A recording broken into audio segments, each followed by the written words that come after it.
13 years ago, Michael threw a copy of the divorce papers at me and said, "I've sold the house because I'm moving in with her." At that time, I couldn't quite grasp what he meant. "So, Emily, the divorce is already final. Just take Kevin and get out already," he told me. Those words have stayed with me. I was surprised by Kevin's words when he returned from a job interview at a company. I asked the HR interviewer, "Does your company condone affairs?" The smile that spread across his face was unlike anything I'd seen before. Apparently, the interviewer denied it. So I continued, "That's strange. Then why are you sitting there?" Indeed, the interviewer was my ex-husband, Michael. "My name is Emily, I'm 48 years old. I work at a call center for an insurance company. It's just Kevin and me in the family. We were abandoned by Michael 13 years ago. I met Michael when I was 20. I had just graduated high school and got a job as an office worker at a subsidiary of a pharmaceutical company. That's when I met Michael, who was 27 at the time and had been transferred from the main office. He seemed interested in me for some reason and started asking me out to dinner. I had just become old enough to drink. I was definitely thrilled to be asked out by an elite from the main office. After a few such occasions, we started dating and I ended up pregnant. I was shaken. I thought he would be angry and break up with me. But then, Michael proposed marriage. When we went to greet my parents, he even told my father, who was still alive at the time, "I'll make your daughter happy." Back then, marriages due to pregnancy weren't seen very positively, so we had a simple ceremony. Eventually, our son Kevin was born. Michael returned to working at the main office, and I followed him, becoming a full-time homemaker. From then on, I devoted myself to taking care of the home. When Kevin started elementary school, we bought a house with some help from Michael's family. I thought I was living a happy life. But I was turning a blind eye to the fact that Michael was coming home less and less as Kevin grew older. Having married at the young age of 20, I had no idea what a normal married life was like. I didn't even question not knowing Michael's colleagues or superiors. In retrospect, there were plenty of signs leading to our divorce. And then, on Kevin's 14th birthday, Michael left us with these words: "I've already filed for divorce and sold the house, so get out." I went from a happy 35-year-old homemaker to a single mother with a 14-year-old son overnight. When I returned to my parents' home without any notice, my brother and his wife were cold to me. By that time, my father had passed away, and the house belonged to my brother and his wife. My mother, who was around 60 at the time, was overshadowed by my strong-willed sister-in-law and my blunt nieces. Amidst all this, Kevin and I were told, "You can stay for a bit, but find a job and move out soon." Back then, I couldn't think of any job I could do immediately. A high school graduate office worker with no special skills. But still, I had to make it work somehow for me and my son, Kevin. I devoured job listings, searching for something that would pay enough to support my growing boy and me. I was lucky, though. Kevin was 14. They say it's a tough age, but he had enough sense. Much better than a mother with a baby to care for. I jumped into a call center job at an insurance company. My experience in office work helped with handling phone calls. At first, I was a contract employee, but after a few years, I managed to become a full-time employee. It was an unknown world at first, and I was exhausted both mentally and physically. But as I continued working, I realized something. How little I knew when I got divorced. I was a high school grad, and my family wasn't highly educated. That wasn't everything, but my ignorance was one reason why I ended up in financial trouble after the divorce. It was a divorce caused by infidelity. I should have demanded alimony and child support from my husband, Michael, but the thought never occurred to me. My mother and brother were the same. Well, if my brother had cared even a little, he might have suggested something, anything, from his acquaintances, but he didn't. It was only after I joined the insurance company and learned new things that I realized I had been treated unfairly. But by then, too much time had passed. That's why I wanted Kevin to go as far in his education as he wished. Knowledge and wisdom can save you. I didn't want him to end up like me. Now, 13 years later, my job, salary, and life are stable. Kevin got into a prestigious science university and even made it to the doctoral program. As a mother, it was surprising. And he even said he'd manage the tuition himself. How, in the midst of his busy studies? He found some non-repayable scholarships and secured them for himself. I just had to sign the parent section. 4 years in university, 5 in grad school. He excelled and even got scouted by various companies. Like the saying goes, a bulk hen lays white eggs. Kevin's future must be bright. But sometimes, I'm reminded of that day. The day Michael left me. It still swirls darkly in my mind. It was so sudden. Michael came home, faced me and Kevin, and tossed a crumpled piece of paper at us. It was a copy of the divorce papers. I didn't remember signing them. But my name was written on it in handwriting similar to mine. When I asked what he meant, Michael said, "I've sold the house because I'm moving in with her." I couldn't understand what he meant. The divorce was completely out of the blue for me. "So, Emily, the divorce is already final. Just take Kevin and leave." He threatened not to be lenient if we didn't leave within 3 days. I was 35 at the time, having been just a homemaker for 14 years. I didn't know what to do and headed to my parents' house. Michael's voice still rings in my ears. Maybe I should forget it. After all, Kevin and I are living a fairly settled life now. It's not lingering attachment. It's frustration at my past helplessness and resentment towards Michael. Now I know I could do something about it. Then one lazy weekend, when I decided to sleep in, my phone's ringtone echoed. The number on the screen wasn't registered, so I decided to ignore it and went back to bed. But the call kept coming, breaking and resuming. Eventually, I heard a voice from the voicemail. It was my ex-mother-in-law. Repeating, "Please let me speak to your son." I wondered what she meant, but I decided not to answer directly. Later in the evening, Kevin returned home in a suit. When I mentioned the call, he burst into laughter, so she did come after all. He laughed so hard, shaking and banging on the table, tears in his eyes. "Kevin, what have you done?" "It's a job interview at the company today, right? I told you that, didn't I?" "Liar! Tell your mother the truth." "It's not exactly a lie," Kevin began, explaining what had happened that day. The interview was indeed a fact. He had been scouted by a pharmaceutical company he'd been in contact with for some time. But the problem was the company itself. The pharmaceutical company he mentioned was the same one where I used to work as an office clerk in a subsidiary. "Ah, it's not a coincidence," Kevin said casually. "By the way, the HR manager who conducted the interview was Michael Smith." "What did you say?" "Funny thing is, this guy had no idea I was his son." "You realized it?" "Of course. After all, I didn't need such an interview in the first place." "Why?" "This company came scouting for me, so there was no need for an interview." "But as HR manager, he must have seen your resume, right?" "He must have. But my appearance has changed a lot since middle school, right? Hairstyle, vibe, all that." "Well, that's true." 13 years is a long time. Plus, I doubt he even remembered my face from back then. Now that he mentioned it, that was true. I had been so absorbed in my own thoughts, forgetting that Kevin had also become distant from Michael. More importantly, seeing my current address and academic background, even with the same name, he wouldn't realize I'm his son. That might be true. 13 years ago, in his second year of middle school, Kevin had been, at best, slightly above average in his class. But after our divorce and his transfer to a new school, he began studying unusually hard. His grades suddenly shot to the top. He went to a high school that matched his academic performance, maintaining nearly the top spot in the science classes. Then he attended a prestigious national university. Recommended by a professor in his 3rd year, he went straight through 5 years of graduate school.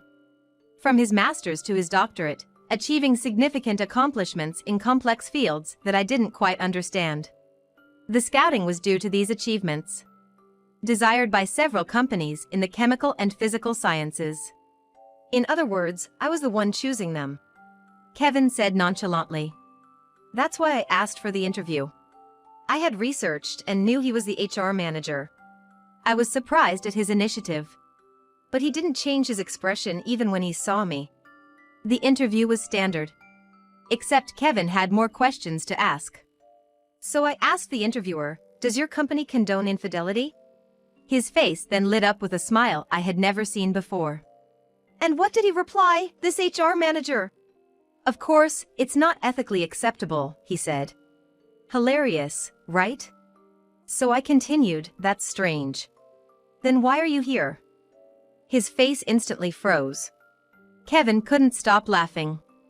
Then, thankfully, the executive next to him asked me what I meant by that. That's when I pulled this out. He said, showing a crumpled piece of paper. It was a copy of the divorce papers Michael had thrown at me. "This is a copy of the divorce papers my mother was tricked into submitting by this man. What does your company think of this?" "You kept that copy all this time?" I thought I had thrown it away. In fact, I was sure I had. I didn't want to see it. I thought I had to throw everything away and leave. "Yeah, I picked it up after you threw it away. That's why it's all wrinkled like this, kept in a clear file. I thought it should never be lost." "Why?" "Because this is evidence of what he did to you and of forging a private document." "Oh." "That's not all. There's forgery of private documents and, well, other things. Plus, the divorce papers themselves were invalid at that time, so if he married another woman, it would be bigamy." "Bigamy?" I'm not an expert, so I asked a friend from the law department at university about it, whether this could be a crime. "A crime?" "Yeah. A clear crime." So I told them right there, "Isn't this forgery of a private document?" I gave a copy of the copy to the executive. "I see. The original of the copy is here, so a copy of the copy. But with my fingerprints on the copy, I'm not handing over the actual evidence." And guess what he did next? "What happened then?" Suddenly, he stood up and shouted, "You're treating your father like a criminal." And then, he kept insisting to the executive that what I was saying was a blatant lie, a misunderstanding. Huh? I couldn't help but feel amused. What was that man thinking? But you've got to give it to the executive. He seemed to understand what I was getting at. He turned the questions towards him. You know, there's a hierarchy in companies, right? I guess he was aiming for the executive's position. It seemed like the executive was assessing his character. First, he kicked him out of the room, then turned to me and said, "Did you ask for this interview not for a job, but for this?" Yeah, I did apologize. I'm truly grateful for the scouting from your company. It's a very attractive company. But I wondered, what if it's an unethical company that would just keep a person like him? Bold as brass. I couldn't believe he could say that so smoothly in an interview. The executive was really a great person. Whether or not I join, he thanked me for letting him know. He mentioned when Dad remarried after the divorce, he wondered why Dad chose a much younger woman. And he remembered you, Mom. Really? Yeah. You said our wedding was small scale, right? The executive was there as one of the few guests, as a supervisor back then. That's so. But he said that Dad had been telling everyone around him that he was the one cheated on, but he didn't ask for alimony and just divorced. However, the executive had his doubts about why Dad didn't take custody of me. He guessed it might be me from the photo and the name. What? At that time, you didn't have the knowledge to fight back, so we were thrown out. That's true. I'm so sorry. If it were now, I'd definitely fight with a lawyer, but back then, It's okay. I know you were a full-time homemaker before being suddenly thrown out and had to start working to raise me. Mom, I don't remember much about Dad. He was always gone, maybe working, maybe not. Yes, Michael was hardly ever home back then. Perhaps marrying me was a mistake for him in the first place. He rarely took me to his family's home. Only during holidays, and when we went, I was just made to help in the kitchen. And otherwise, we just missed each other with his work. He said he bought a house, but he decided it, and suddenly we were living there. I realized in elementary school that our family was different. So I acted out a bit back then. What? You did? Yeah, an early case of teenage rebellion. So right when I entered middle school, I sensed there was another woman. What are you saying? I didn't tell you because I thought it would make you sad. But I regretted not speaking up, especially when he threw the divorce papers at you and told you to leave. His voice was strained. I had never heard Kevin speak like that before.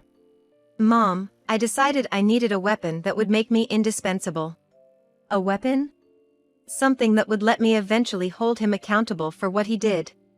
Then Kevin said, I hate to say it, but I took your situation as a lesson on what not to do. A lesson. Yeah, maybe. He easily discarded you, and nobody could oppose it because you and your family didn't have the knowledge to fight back. To be honest, I'm also angry at your brothers. You're not going to, your uncles? No, too much hassle. But even if I get a good job and succeed, I'll never associate with them. Oh, except Grandma. Really? I felt a bit relieved. Yeah. Because Grandma remembered your situation and repeatedly told me she was sorry. When did she tell you this? After I entered university. My cousins from your brother's side were acting flirty because I was in that university, which was annoying.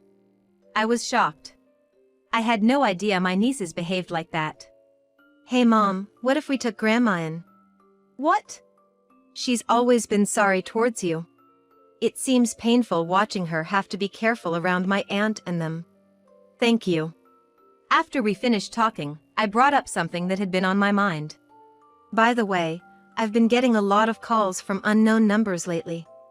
Let me see, Kevin said, taking my phone. Oh, this. It's his family's number. The executive told me. Kevin said dismissively. Then he called them and put it on speaker mode. Hello? Hello, is that Kevin? It was my ex-mother-in-law's voice on the other end. Kevin muttered under his breath about her calling him by his first name. Yes, I heard from your father. You went all the way to a doctoral program at that university, and you're getting company offers. To think that a young man born to that woman turned out so well. It must be thanks to our family's blood. Kevin muttered to himself again. Hey, would you like to be adopted into our family? You're gonna be busy and need money, right? Better than staying with that poor woman. Plus, you're old enough now, right? We can arrange a good marriage for you. How about it? Sounds good, right? Kevin, are you listening? I apologize for being such a woman. I spoke coldly into the phone. By the way, did you think I had cheated? Well, that's... Oh, I see. It's not true. In that case, Kevin says he won't hold back. Let me pass the phone to him. Long time no see. I was surprised to hear from the company executive that my mom was accused of cheating. So, you were part of it too? No, we were deceived by Michael. You're calling my mom that woman, but you realize you were complicit in a crime, right? What? Unfortunately, the statute of limitations has passed, but your son committed bigamy by forging divorce papers and remarrying. It's embarrassing that I'm related to such a person. Of course, I want nothing to do with his parents. Oh, and a lawyer will be contacting your son soon for me and my mom. You don't want the inheritance? When I die, it'll all go to you. Kevin snorted. I don't need that. You should worry about the alimony payments instead. He ended the call. Did I go too far? I shook my head vigorously. And laughter bubbled up from within. That's the spirit. If you're going this far, I need to step up too. Kevin patted my back with encouragement. After that, I got a lawyer through Kevin's friend and started working on an alimony claim. The usual statute of limitations for alimony claims due to infidelity is 3 years. But I learned here about something called an exclusion period. It's valid for 20 years from the act of infidelity.